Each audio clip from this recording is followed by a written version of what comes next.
Les gars, rebonjour à tous. Rebonjour pour ceux qui m'ont vu tout à l'heure.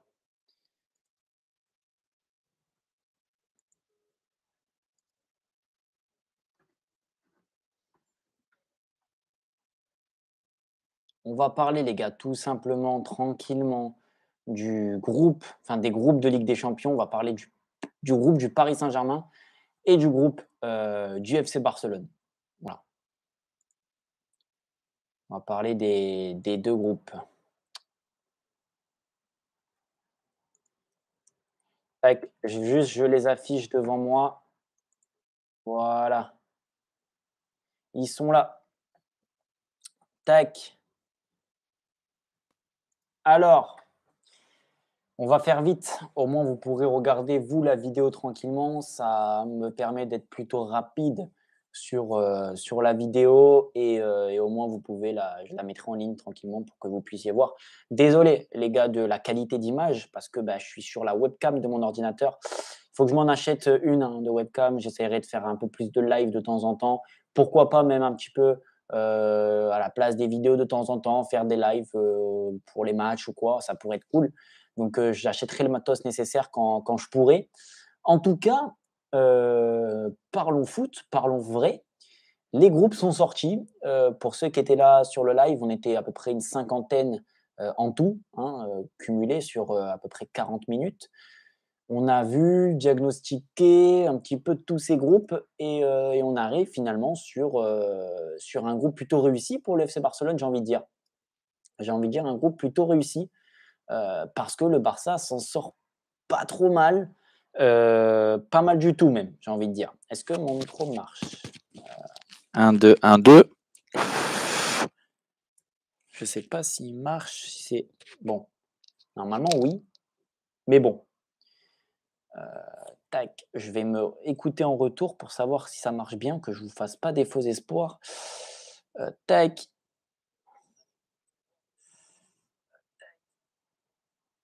OK, on est bien, on m'entend bien, c'est plutôt cool. Je vais nettoyer un petit peu cette caméra sur le côté là. Tac. Voilà. Bon, du coup, le Barça dans le groupe, les gars, du FC Porto Portugal, Royal Anterps, les gars, et le Shakhtar Donetsk pour le FC Barcelone. Du côté du Paris Saint-Germain, groupe de la mort pour nos amis parisiens éloignés, j'ai envie de dire. Groupe avec le Borussia Dortmund, l'AC Milan et Newcastle. Alors, on va commencer tranquillement avec le groupe du Barça parce que je vais plus m'attarder sur le groupe du PSG. Ensuite, donc pour le groupe du Barça, on s'en sort très très bien. Je vous rappelle que ça fait pas mal de saisons que le Barça en Ligue des Champions tombe sur un groupe compliqué. Souvent le Bayern de Munich, souvent l'Inter de Milan, on le savait. Le Shakhtar aussi, qui est revenu un petit peu. Mais ça a été compliqué. Benfica l'année dernière, pas facile pour le Barça depuis ces dernières années. Et là, ils ont un groupe largement abordable avec Porto, Anters et Shakhtar Donetsk. Donc, bon, moi, je vois quand même de large le FC Barcelone et le FC Porto se qualifier. Dans quel ordre? Ça, c'est à nos Barcelonais d'en décider parce que tout est entre leurs mains.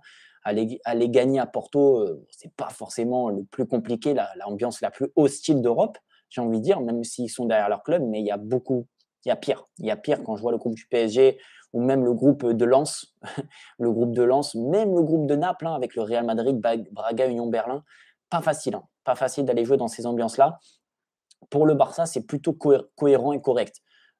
Porto, Antwerp et Shakhtar, peut-être un petit peu compliqué le déplacement à Donetsk, mais même si c'est délocalisé, que c'est pas en Ukraine, ça nous laisse un avantage, le fait qu'il n'y aura pas énormément de supporters du Shakhtar, même si ça reste le Barça.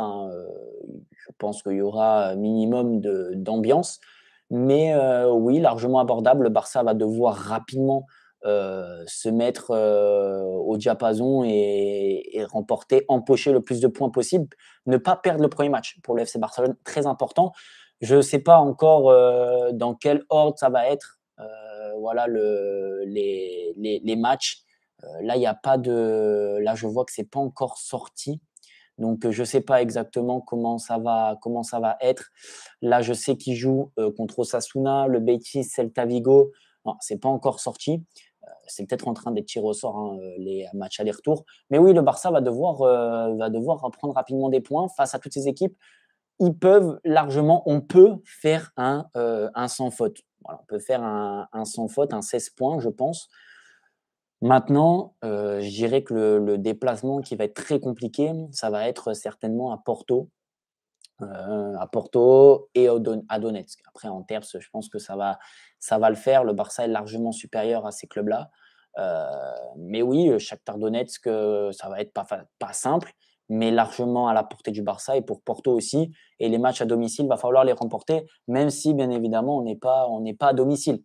Donc voilà, pour le groupe du Barça, pas grand-chose à dire. On est dans un groupe plutôt simple, j'ai envie de dire. Mais attention, parce que le Barça, ça fait 2 saisons qu'il ne se qualifie pas pour les huitièmes et qualification obligatoire pour le FC Barcelone. Parlons du groupe du PSG. Parlons du groupe du PSG. On va en parler rapidement. Ça fait 6 minutes que la vidéo tourne. On va discuter 5 minutes tranquillement du Paris Saint-Germain, de groupe de la mort. C'est tombé sur le PSG. Donc eux aussi, ils n'ont jamais été trop gâtés par les groupes. Souvent le Real Madrid, souvent le Bayern aussi. Dortmund, je crois que c'est la première fois qu'ils les prennent depuis un moment en poule. Ça va être dur. Ça va être dur pour le PSG. Plus je vois le groupe, plus j'ai peur. Plus j'ai peur pour le Paris Saint-Germain parce que ce qu'ils proposent actuellement en Ligue 1, sur le dernier match face à Lens, c'est pas trop mal, mais il va falloir qu'ils soient prêts. Enfin, il faut qu'ils soient prêts, le PSG, parce que aller jouer à Milan, c'est très compliqué. À Dortmund, c'est encore plus dur. Et à Newcastle, j'en parle pas. Déjà, tous les matchs à l'extérieur, ils vont galérer. Ils vont galérer, même si c'est le Paris Saint-Germain, même si ça aurait été le Barça, même si ça aurait été le Real, ils vont galérer. Euh, Par contre, à domicile, il va falloir empocher 9 points sur 9 possibles, hein. Ils n'ont pas le choix. Ils n'ont vraiment pas le choix. Dortmund chez toi, tu vas devoir gagner. Je pense que c'est le match le plus abordable chez toi. Newcastle, ils vont te poser des problèmes parce que c'est un club anglais. Ils font leur retour en Ligue des Champions depuis pas mal d'années. Ça fait même peut-être plus de 20-30 ans. Je ne sais pas, peut-être je dis des conneries, mais ça fait plus de 15 ans facile. Donc ils vont avoir envie de se qualifier et tout donner, se montrer. Et Milan chez toi, j'ai aussi peur parce que Milan, ils ont une bonne équipe avec Pulisic, Raphaël Leao, Giroud qui marque but sur but. Ils ont perdu quelques joueurs avec Brahim Diaz et d'autres, mais ça reste quand même assez léger. Ils ont quand même gardé une bonne ossature. Et en plus de ça, c'est le demi-finaliste de la Ligue des Champions précédent. Tandis que le Paris Saint-Germain est sorti en huitième de finale. Donc, à voir. À voir pour le PSG. Je les vois en pronostic, si on devrait dire, si je devrais faire un classement. Je vois quand même le Paris Saint-Germain terminer premier de ce groupe, tout simplement parce que l'effectif est là. Voilà, Dembélé, Mbappé, ils ont de très bons joueurs. Vitinha, Gonzalo Ramos, ils ont marqué, je pense, beaucoup de buts. Marquinhos, il y a beaucoup de joueurs. Hakimi, Nuno Mendes, une équipe correcte, quand même largement supérieure aux 3 autres. Mais attention, il va falloir que cette équipe prenne forme, que le groupe commence à bien vivre, que le jeu commence à se faire ressentir de Luis Enrique. Sinon, ça va être pas simple. Petit point positif, ils ont un coach qui a gagné déjà la Ligue des Champions. Luis Enrique avec le Barça, il a gagné la Champions League, donc il a l'expérience, il a fait une Coupe du Monde, il a fait un Euro, donc il a l'expérience des compétitions importantes. C'est son retour aussi pour lui en Ligue des Champions, pardon. Donc oui, peut-être un point positif, c'est qu'ils ont l'expérience de Luis Enrique qui sait peut-être à quoi s'attendre, que les matchs difficiles va peut-être les gérer, comparé à Galtier l'année dernière, voilà, où les matchs compliqués, les points qu'il fallait prendre, même s'ils sont qualifiés, mais face au Bayern, peut-être à l'aller ou au retour, même s'il était en difficulté avec son effectif, fallait peut-être voir un petit peu une autre approche. Donc, il n'avait pas l'expérience, Galtier, jamais de Ligue des Champions à son actif, que ce soit en remporté ou même en compétition qu'il a joué.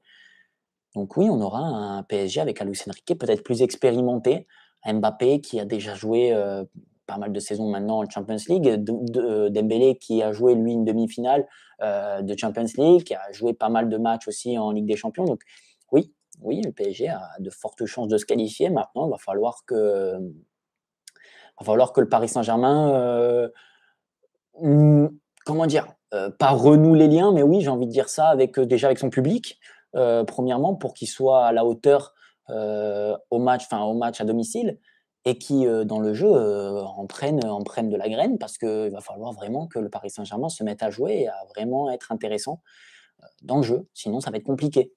Donc oui, je vois le Paris Saint-Germain premier. En deuxième position, je vois le Borussia Dortmund assez tranquillement. Après, assez tranquillement à domicile. Hein. Attention, ne me dites, je ne vais pas dire ce que je n'ai pas dit. À domicile, je les vois remporter leur match déjà face à Milan et Newcastle. Après, à l'extérieur, je ne sais pas. En tout cas, deuxième position, je vois ou Milan ou Dortmund, mais une petite préférence pour Dortmund. Un léger avantage grâce à l'expérience qu'ils ont depuis les dernières années en Champions League. Et en quatrième position, Newcastle, oui, je ne les vois pas aller plus haut. Pourquoi? Parce qu'ils n'ont peut-être pas l'effectif encore nécessaire, même s'il y a eu de bons recrutements. Ils ont de très bons joueurs. J'ai encore vu le match là face à Liverpool, un Almiron en feu, Isaac, Tonali, de bons joueurs, de très très bons joueurs pour Newcastle, mais peut-être pas encore au niveau Champions League ou pas encore assez développé, et un coach qui n'a aussi peut-être pas forcément l'habitude de jouer ces compétitions. Donc voilà pour mes pronostics. Je vais faire un classement quand même, au moins vous serez fixé pour le Barça. Donc je répète, pour le Paris Saint-Germain, je vois le PSG premier, deuxième Dortmund ou Milan, mes préférences pour Dortmund, et quatrième Newcastle. Donc voilà pour le groupe du Paris Saint-Germain. Et pour le groupe du Barça, je vois Barcelone, le FC Porto, le Shakhtar Donetsk et Antwerp en dernière position. C'est mon point de vue. On va rapidement s'attarder, juste vraiment 2 minutes, sur le Racing Club de Lens qui sont dans un groupe très compliqué. Séville, Arsenal, le PSV Eindhoven et Lens, compliqué pour les Lensois. Je pense que ça va être très très très très dur de se qualifier. Si je devrais donner un classement, je dirais Arsenal premier, parce qu'ils ont l'effectif et le coach et le jeu, ils sont déjà armés, ils se connaissent, ils jouent très très bien. Arsenal premier, qui vont se qualifier pour un 8e de finale pour leur retour. Donc premier Arsenal. Deuxième, je vois le PSV Eindhoven. Deuxième, le PSV Eindhoven, je les ai vus encore hier jouer. Ils ont une sacrée équipe, ils ont recruté beaucoup de joueurs avec Dest, Noah Lang, ils ont Luc de Jong. Ils ont vraiment de très très bons joueurs. Olivier Boskagli en défense, Benitez au goal. Ils ont une équipe armée, en tout cas pour les poules. Donc je les vois au-dessus du FC Séville qui est en difficulté en ce début de saison. Et oui, troisième position pour Séville, qui se qualifierait pour l'Europa League et qui, pourquoi pas, irait encore l'emporter. Et quatrième place pour Lens.